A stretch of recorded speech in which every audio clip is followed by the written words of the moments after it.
Tradingda likvidlikni tushunish juda muhim. Agar sen likvidlikni tushunmasang, doim tuzoqlarga tushib qolasan va noto'g'ri kirishlar qilasan.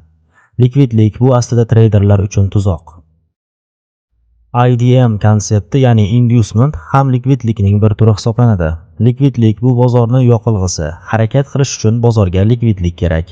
Shuning uchun bozor hech qachon to'g'ri chiziqda bitta tomonga yurmaydi, balki yuqoriga, pastga harakat qilib, yuqoriroq cho'qqilar va yuqoriroq pastliklar hosil qiladi. Tasavvur qil, bozor o'sishni davom ettirmoqchi.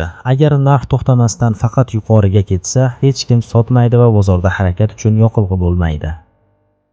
Shu sababli bozor shunday vaziyat yaratadiki, treyderlar narx tushadi deb o'ylashadi. Ular sotishni boshlaydi, stop losslari ishlaydi va bozor shu likvidlikni olib, keyin yana yuqoriga harakatni davom ettiradi. Masalan, bozor o'sish trendida va trend chizig'i bor. Narx trend chizig'ini va qo'llab-quvvatlash darajasini buzganida ko'pchilik tushish bo'ladi deb sotadi. Lekin aksincha, bozor qaytib yana o'sishda davom etadi va sotuvchilarni tuzoqda qoldiradi. Mana shu likvidlik.